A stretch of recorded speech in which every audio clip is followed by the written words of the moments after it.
Kata Nabi SAW, cukuplah anaknya Adam ini makan beberapa suap yang menegakkan tulang punggungnya. Artinya makan gak terlalu banyak. Kalau harus makan, kadang-kadang orang aduh enak banget nih makanannya, dia mau tidak mau harus makan, harus banyak dia makan.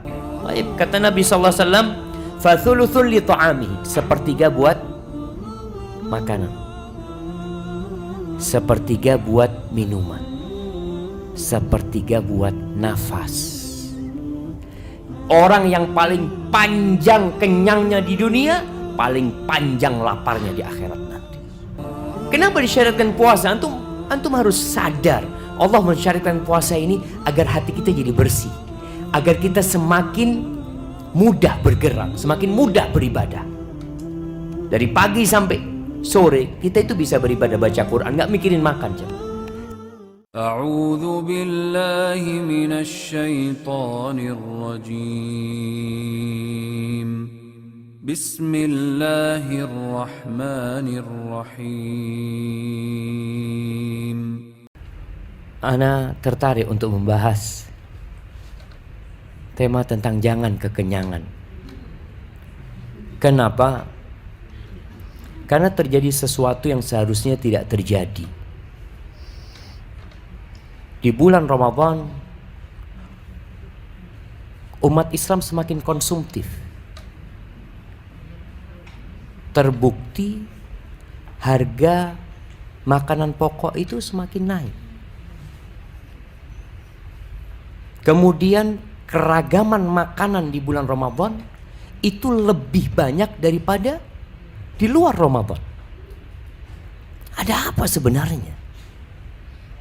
Bukankah Allah mewajibkan puasa itu agar kita bisa mengontrol nafsu kita, sehingga kita bisa memilih dan memilah apa yang harus kita makan dan apa yang tidak boleh kita makan.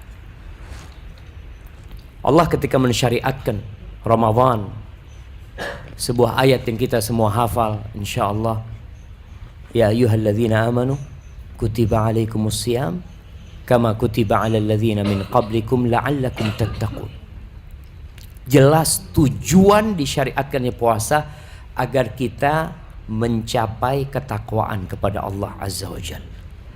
Sebagian orang di antara kita mungkin sudah 20 tahun Ramadan, ada yang 30 tahun Ramadan, tapi kalau dia bercermin kok kayaknya nggak berubah gitu. Kalau dalam kehidupan dunia nyata, naik pangkatnya seseorang itu nyata, kita bisa lihat. Fulan dulu AKBP dalam kepolisian, sekarang jadi kombes. Oh, berapa tahun kemudian dia naik lagi bintang 1. Itu nampak. Baik, kita dalam urusan agama kelihatan enggak kenaikan takwa kita? Contohnya, ana dulu Ustaz nggak pernah sholat sunnah, nggak pernah qobliyah, nggak pernah ba'diyah. Alhamdulillah, setelah Ramadan tahun ini ana bisa jaga rawatib 12 rakaat. Nampak. Ana dulu Ustaz ya nggak ada hafalan Quran, nggak pernah nambah. Kebanyakan kita itu hafalan Qurannya berapa tahun yang lalu? Mungkin 30 tahun yang lalu, waktu SD, waktu SMP, mentok SMA. Setelah lulus SMA nggak pernah naik hafalan Quran, nggak ada perubahan. Tapi enjoy aja hidupnya. Ramadan lewat, datang Idul Fitri, bahkan sekarang udah lain. Banner-banner pinggir jalan yang awalnya selamat Ramadan, sekarang selamat Idul Fitri. Udah ada ngomong apaan selamat Idul Fitri? Belum selesai Ramadannya. Yang ada diskon baju untuk Idul Fitri. Ahibati fillah, Allah mensyariatkan puasa di bulan Ramadan ini agar kita bisa melatih bagaimana mengendalikan nafsu kita. Salah satu nafsu adalah nafsu makan. Bila nafsu makan ini tidak dikontrol, nafsu perut ya, itu akan mengantarkan kepada kerusakan dalam kehidupan kita.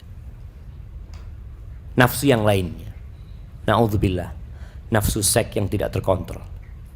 Kemudian orang-orang jadi berzina. Di bulan Ramadan kita diajarin sama Allah Azza wa Jalla untuk mengontrol. Bagaimana seorang mukmin tidak boleh mendekati istrinya sendiri. Istrinya sendiri haram buat dia pada waktu itu. Apalagi istrinya orang. Nah, artinya ketika istrinya sendiri tidak dia sentuh, mungkinkah dia menyentuh wanita yang tidak halal buat dia? Kemudian jabatan, nafsu untuk menjabat, nafsu harta juga. Itu sebenarnya bermula dari nafsu perut. Makan. Yang diinginkan manusia itu makan. Ketika perutnya kenyang, biasanya dia akan berpikir yang lain. Ketika lapar, yang dia pikir cuma makan. Bagaimana saya bisa makan? Terkadang sebagian orang bekerja jauh ke luar negeri. Kalau ditanya, kenapa kok jauh-jauh merantau? Apa yang dia katakan? Mencari sesuap nasi, sepiring nasi. Ini awalnya. Kalau sudah ini dapat dan kenyang, maka nafsu yang lain akan mulai dia pikirkan. Masya Allah. Nah, silahkan merapat jemaah. Allahu Akbar. Ana baru berapa menit udah haus jemaah. Ini juga harus mengontrol nafsu. Jemaah rahimakumullah. Ketika kita lapar, kita jadi tahu diri kalau kita ini makhluk yang lemah. Kita jadi ingat sama pencipta kita. Di sini ada pelajaran tauhid, pengabdian kepada Allah Azza wa Jalla. Di surah Al-An'am ayat 14, Allah mengatakan qul. Surah Al-An'am ayat 14. Mic-nya dulu 2, sekarang tinggal 1. Ada ya, silakan dibaca. Masya Allah. Soalnya tadi lihat pembawa acara pegang mic ana gitu. Nah, jangan ustadznya suruh baca, ustadznya suruh baca. Nah, surah Al-An'am ayat 14. Ini bulannya Al-Quran. Yang HP-nya nggak ada Qurannya tolong dibuang.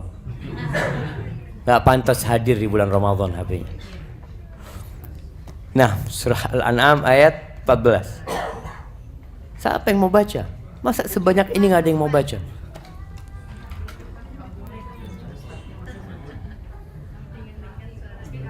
Nah, Masya Allah.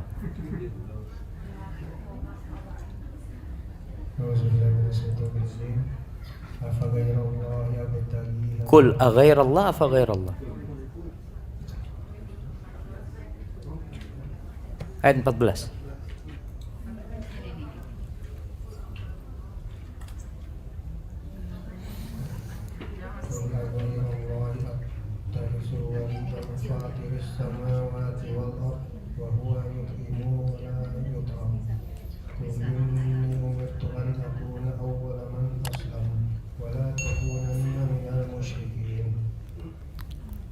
Nah, artinya katakanlah, apakah akan aku jadikan pelindung selain dari Allah yang memberikan langit dan bumi, padahal Dia memberi makan dan tidak memberi makan?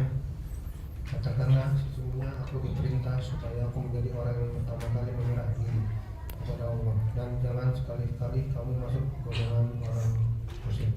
Subhanallah. Allah mengatakan wa huwa yut'im wa la yut'am. Allah tuh yang kasih makan. Dan Allah tidak dikasih makan. Ini pertanda kalau yang makan itu adalah makhluk, tidak pantas dituhankan. Sehingga tatkala Allah menyebutkan tentang kemanusiaan Isa, Nabiullah Isa dan ibunya, apa kata Allah? Kana ya'kulani ta'am. Itu dua orang makan. Dia perlu makan. Sehingga tidak pantas untuk dituhankan. Ini pelajaran. Tatkala kita lapar, kita tahu kalau diri kita adalah makhluk yang perlu dengan Allah Azza wa Jalla. Kembali kepada makan dan minum, jemaah. Kita perlu belajar adab makan dan minum. Agar puasa kita ini bisa mengantarkan kita kepada takwa. Rasulullah sallallahu alaihi wasallam dalam hadis riwayat Tirmidzi mengatakan, "Ma mala'a adamiyun wi'an syarran min batn." Tidak ada satu wadah yang lebih berbahaya yang dipenuhi oleh manusia daripada perut. Semua coba pegang perutnya. Nih jamaah, tempat yang paling buruk yang diisi sama kita tuh perut kita. Bihasab ibni Adam ukulat yuqimna sulbah. Kata Nabi SAW, cukuplah anaknya Adam ini makan beberapa suap yang menegakkan tulang punggungnya. Artinya makan gak terlalu banyak. Fa in kana la mahalat. Kalau harus makan, kadang-kadang orang aduh enak banget nih makanannya. Dia mau tidak mau harus makan, harus banyak dia makan. Baik, kata Nabi sallallahu alaihi wasallam, fa thuluthun li ta'amihi, sepertiga buat makanan. Sepertiga buat minuman. Sepertiga buat nafas. Jangan sampai antum makan sampai susah nafas. Sebagian orang makan sampai mengendurkan sabuknya. Berarti udah penuh tuh. Tapi dia masih ingin mengisi. Itu yang menyebabkan perut jadi buncit sebenarnya. Karena diisi lebih dari porsinya. Dari wadahnya, nggak cukup dia tuh jemaah. Tapi tetap dipaksa. Pada kata Rasul SAW, cukup dibagi sepertiga. Usahakan kalau makan tidak sampai bersendawa. Kalau bersendawa itu pertanda tempat nafasnya diisi makanan. Jadi akhirnya harus udara itu harus keluar dulu. Maka di sini juga dilarang kita minum sambil bernafas supaya tidak dipenuhin udara perut kita itu jemaah. Sepertiga. Jemaah, seorang mukmin itu ketika makan mikir, tidak seperti orang kafir. Rasulullah sallallahu alaihi wasallam mengatakan al-mu'min ya'kulu fi mi'an wahidin. Seorang yang beriman itu makan dari satu usus. Wal kafir ya'kul fi sab'ati am'a. Kata Nabi SAW, orang kafir itu makan dari 7 usus. Para ulama ketika menjelaskan tentang hal ini, mereka mengatakan ini tentang adab makan. Sehingga seorang mukmin tidak berpikir ini enak, ana harus makan banyak. Tidak. Tapi dia berpikir apa yang ana perlukan untuk tubuh ana. Biasanya orang itu baru cerdas makan kalau sudah sakit. Itu baru akalnya dipakai makan. Ya kata dokter, kamu ini kolesterol, kamu ini asam urat, diabetes, apalagi. Baru setelah itu cerdas dia. Oh, baru mikir. Sebelumnya nggak mikir. Kenapa kadang-kala bapak-bapak, ibu-ibu lihat orang tua olahraga. Anak heran, ada orang sepuh ya, jalan kemana waktu muda dia. Biasanya yang suka olahraga anak muda, tapi sekarang kebalikannya, orang tua jadi suka olahraga. Kenapa? Karena mulai cerdas, mulai dia berpikir. Sedangkan orang mukmin dari awal, kata Nabi SAW, dia makan tuh dari satu usus, nggak semuanya diisiin sama dia. Subhanallah. Abdullah bin Umar bin Khattab itu biasanya dia nggak pernah makan sendirian. Ini sahabat Nabi, dia selalu makan sama orang miskin. Dia pesan sama mantan budak, sama budaknya, tolong carikan orang miskin. Bahkan ketika berbuka puasa dia panggil orang miskin. Dan ini penting buat kita, karena wasiat Rasulullah SAW kepada Abu Dzar, salah satunya adalah bihubbil masakin wadunuwi minhum, agar aku cinta kepada orang miskin dan dekat dengan mereka. Nah, silahkan Masya Allah. Jadi disuruh dekat dan cinta sama orang miskin. Abdullah bin Umar bin Khattab selalu kalau makan, kalau dia berbuka dan keluarganya tidak mendatangkan orang miskin, dia nggak berbuka. Sampai seperti itu. Di masa tuanya dia minta ada orang miskin yang makan sama dia. Rasul sallallahu alaihi wasallam mengatakan, innama tunsoruna wa turzaquna bidu'afaikum. Kalian tuh dapat rezeki, kalian tuh dibantu sama Allah karena orang-orang lemah di antara kalian. Jadi jangan berpikir kita kaya karena usaha kita, bukan. Karena ada orang-orang miskin tuh, yang Allah ingin kita berbagi dengan mereka. Maka Abdullah bin Umar selalu seperti itu. Akhirnya suatu hari datang orang miskin makan bersama Abdullah bin Umar. Dilihat makannya terlalu banyak orang miskin ini. Terlalu banyak. Setelah selesai makan, dia pesan, ya Nafi' la tudkhil hadha alayya. Orang kayak gini jangan dimasukkan lagi. Enggak. Kenapa? Ibnu Umar mengatakan, sami'tun nabiyya sallallahu alaihi wasallam yaqul, aku mendengar Nabi Muhammad sallallahu alaihi wasallam bersabda, al-mu'min ya'kul min mi'an wahidin. Orang beriman itu makan dari satu usus, sedangkan orang kafir dari 7 usus.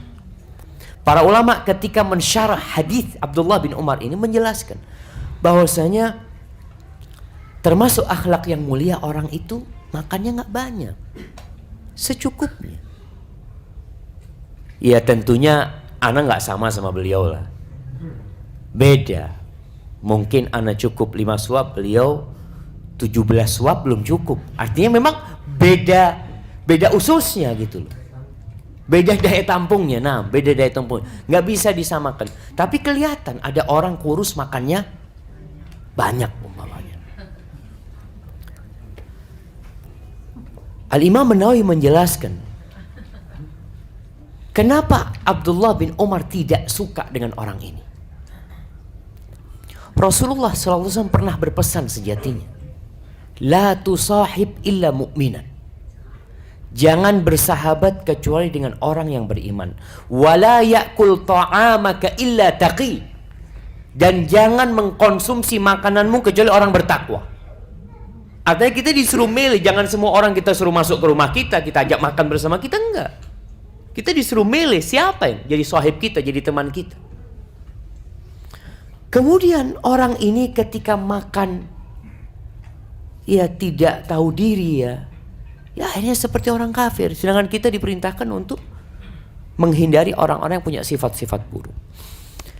Jamaah Rasul sallallahu alaihi wasallam mengatakan, ta'amul wahid litsnain. Makanan orang satu itu sebenarnya cukup buat 2 orang. Wa ta'amul itsnain yakfi 4. Kata Nabi SAW, makanan 2 orang itu cukup untuk 4 orang. Wa ta'amul 4 yakfi 8. Makanan 4 orang sejatinya itu cukup buat 8 orang. Makanya sering sampaikan kalau acara buka bersama itu nggak ada istilah kurang, nggak ada istilah kurang. Apalagi kalau kotakan, nasi kotakan kan semua orang merasa ini bagianku sendiri-sendiri gitu. Ketika sebagian orang nggak dapat, oh bukan rezeki antum, tergantung amalannya. Kayak gitu. Kadang kan seperti itu. Itu seharusnya nggak ada dalam kamu seorang yang beriman, itu nggak ada istilah seperti itu. Karena Nabi SAW sudah memberikan arahan kepada kita. Makanan 1 orang cukup untuk 2, 2 cukup buat 4, 4 cukup buat 8. Hanya saja memang kalau sudah 1 kotak, orang itu diajak makan jadi nggak nyaman. Tapi kalau makannya bareng-bareng, sini, mau dia datang. Tapi kalau sudah kotak merasa ya punya dia gitu loh. Kadang kala makannya nggak enak, ayamnya cuma 1, apa gitu kan. Tapi seorang mukmin saudara aja. Ini yang harus kita hadirkan. Sehingga kalau bicara makanan 1 orang cukup untuk 2 orang, seharusnya antum makan separuh aja. Itu sudah cukup. Cukup, insya Allah punggung antum tegak. Ya separuhnya antum. Ada orang yang kadang-kala 2 piring. Antum saya 1 piring cukup. Kalau mau dicukupkan. Subhanallah jamaah. Di surat Muhammad ayat 12. Coba dibaca. Sallallahu ala nabiyina wasallam. Nah, surat Muhammad ayat 12.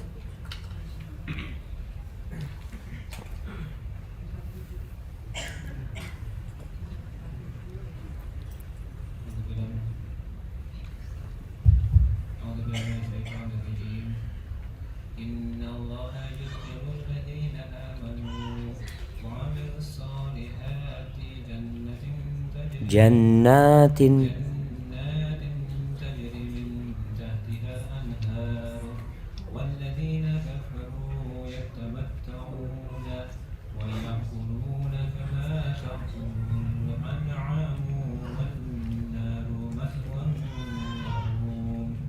lahum. Nah, sesungguhnya Allah memasukkan orang-orang mukmin dan beramal soleh ke dalam jannah yang mengalir di bawahnya sungai-sungai. Dan orang-orang kafir bersenang-senang di dunia dan mereka makan seperti makannya binatang. Dan jahanam adalah tempat tinggal mereka. Masya Allah, hati-hati jemaah. Ada mukmin yang kerjanya kuliner. Makan lagi. Kasih tahu, oh sana enak banget, berangkat. Besok kasih tahu lagi, yang sana lebih enak, oh berangkat. Subhanallah, jangan. Mukmin tuh kerjanya nggak makan, jangan. Makan itu untuk hidup, bukan hidup untuk makan. Dan wallahu a'lam ya, Anda nggak tahu. Sebagian orang itu bisa menempuh perjalanan jauh dari Jakarta ke Bandung cuma untuk makan. Ada nggak kayak gitu jemaah? Ada jemaah. Jauh cuma ya Allah. Pengajian jauh dikit, aduh. Anak asal streaming aja. Dia datang, Allahu Akbar jemaah. Ingat, orang kafir itu kerjanya kulineran. Seperti binatang Allah sebutkan, seperti binatang ternak. Makan lagi. Ahibati fillah. Pada suatu hari, ini ceritanya seorang sahabat Nabi, Abu Juhaifa. Ini cerita anaknya menceritakan tentang ayahnya. Kata Aun bin Abi Juhaifa, qala akaltu tharidata burrin bilahmin samin. Suatu hari bapaknya Aun cerita, bapak itu makan ya seperti bubur gandum bersama daging yang enak sekali. Setelah makan, aku datang menjumpai Nabi SAW. Di situ Nabi bersama para sahabat. Lagi duduk, wa ana atajasya. Ketika itu aku bersendawa. Lagi duduk sama Nabi SAW, dia bersendawa. Apa kata Nabi SAW? Kuffa alaina jusha'ak, au ukfuk alaika min jusha'ika Abu Juhaifa. Abu Juhaifa, tahan sendawamu itu buat kita. Jangan diperdengarkan kepada kita. Kenapa? Fa inna aktsaran nasi shib'an fid dunya atwaluhum ju'an fil akhirah. Orang yang paling panjang kenyangnya di dunia, paling panjang laparnya di akhirat nanti. Wallahi jamaah.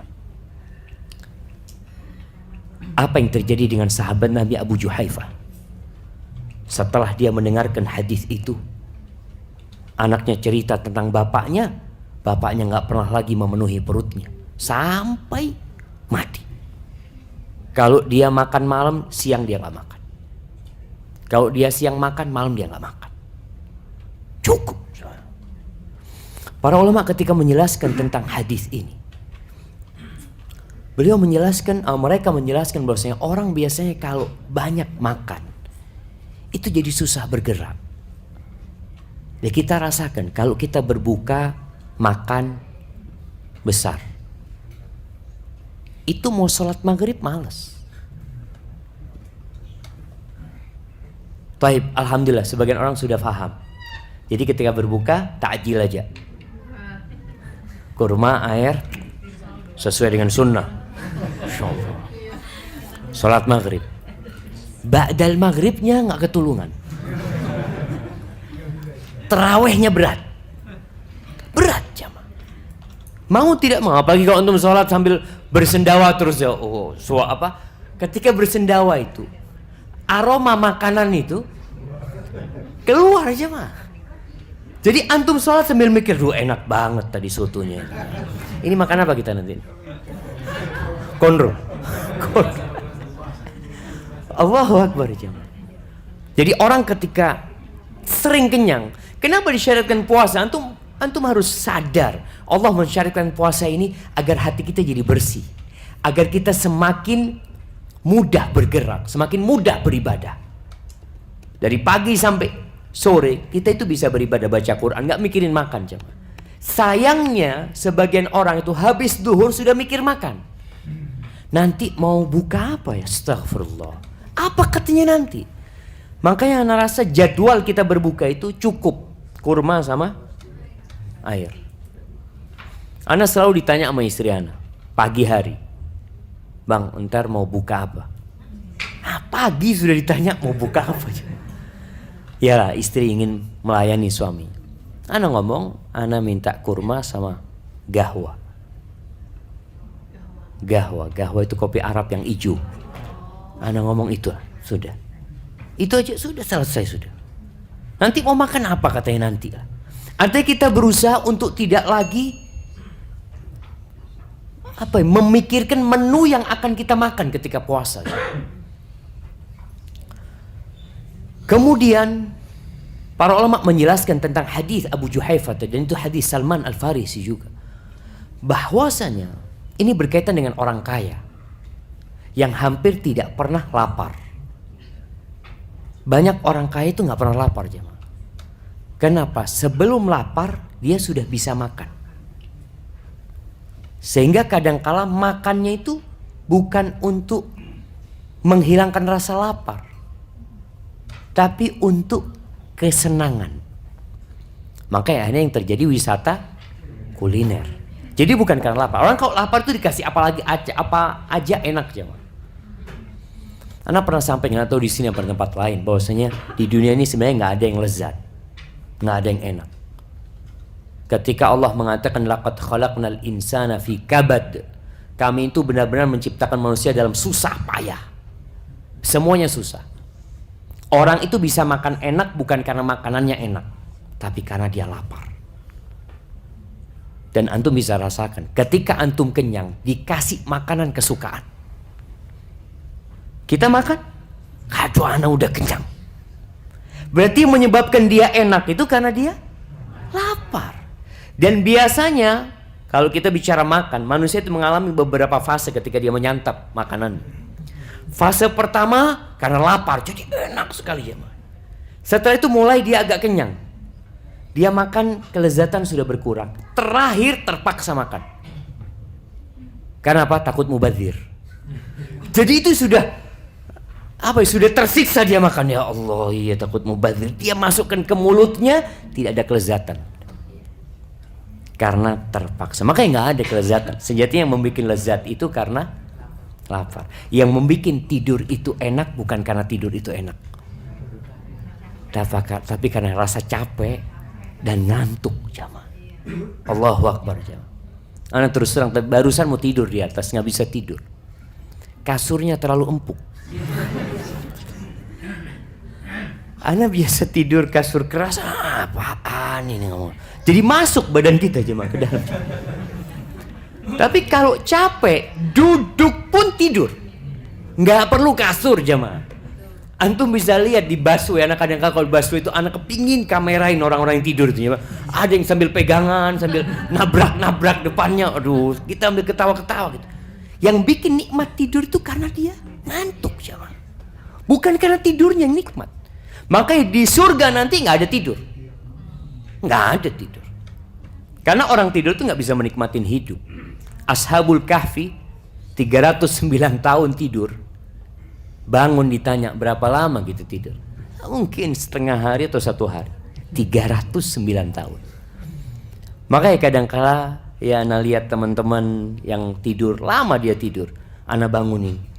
Masya Allah, cuma 5 menit ana tidur 5 menit. Lihat jamnya itu ana ngomong. Allahu Akbar.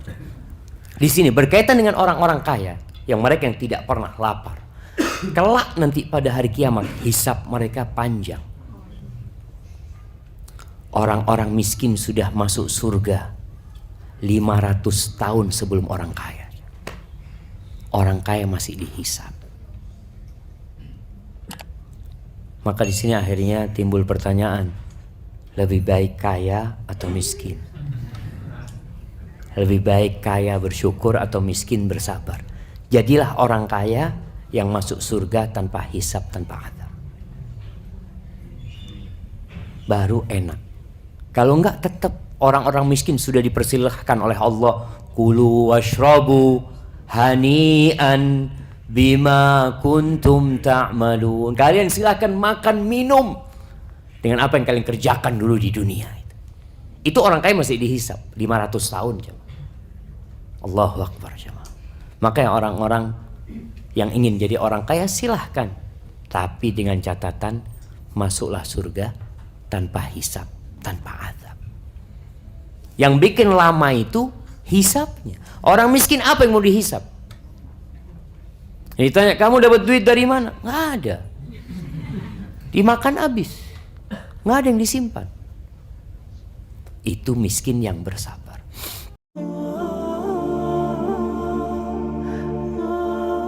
Lalu Ibnu Jauzi berdoa, Allahumma in adzabtani ghadar. Ya Allah, kalau kau besok mengazab aku, jangan kau kasih tahu orang-orang itu. Li'alla yuqal, agar supaya tidak tersebar pembicaraan azaba man da'a ilaih, azaba man dalla ilaih, supaya orang-orang enggak ngomong